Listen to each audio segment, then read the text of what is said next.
HarperCollins presents Viking Britain, An Exploration by Thomas Williams. Read by Richard Trinder. Storms break on stone-strewn slopes, snows falling, the ground enfettered, the howling of winter. Then darkness awakens, deepens the night shadow, sends from the north a harsh hail-harrying, bringing terror to men. The Wanderer, 10th century. Preface. In 2013-14, I was the project curator for the exhibition Vikings, Life and Legend at the British Museum. One of the first reviews, published in a major national newspaper, offered the following critique. There's no stage setting, no gory recreation of the Lindisfarne raid, say, to get us in the mood. I felt like crying. Where were the swords? And if I was ready to bawl, what does this exhibition offer its younger visitors? It can't claim not to be for them. You can't put on an exhibition called Vikings without expecting some kids. The only way this exhibition could sound more child-friendly would be if it was called Vikings and Dinosaurs. But the austerely beautiful cases of brooches and golden rings and amber offer very little to fans of horrible histories. Leaving aside the issue of whether sensationalizing historical violence for the entertainment of children is ever appropriate, how about a gory recreation of the Srebrenica massacre?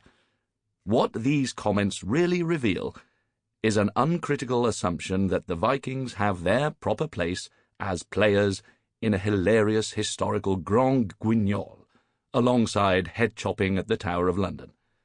The Vikings, it seems to say, are a cheerful, bloody diversion for the kids on a wet bank holiday afternoon, not a proper historical phenomenon. The indignation that springs from not having had these prejudices confirmed is palpable. Brooches? Women? Trade? Boring.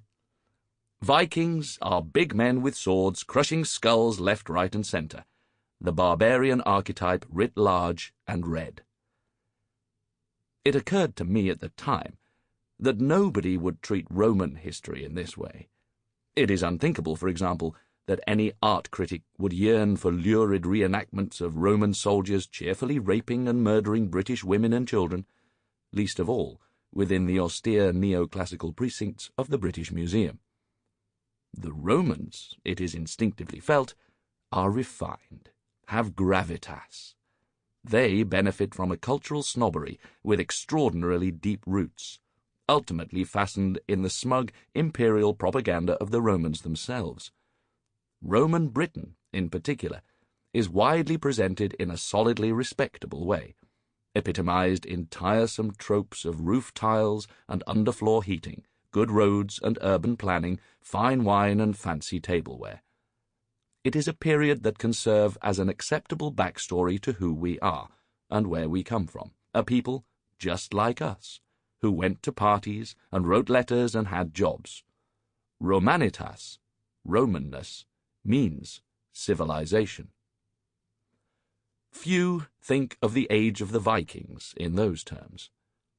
Like other romantic curios, they have been fetishized and infantilized, set apart from wider history alongside pirates, gladiators, knights in armor, and, I suppose, dinosaurs.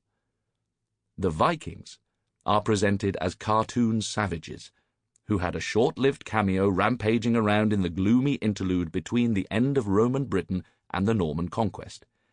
It does them a grave disservice. Between the conventional beginning of the Viking Age in the late 8th century and its close in the 11th, Scandinavian people and culture were involved with Britain to a degree that left a permanent impression on these islands.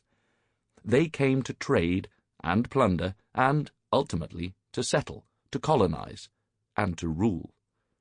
It is a story of often epic proportions, thronged with characters whose names and deeds still fire the blood and stir the imagination. Svein Forkbeard and Edmund Ironside. Sample complete. Ready to continue?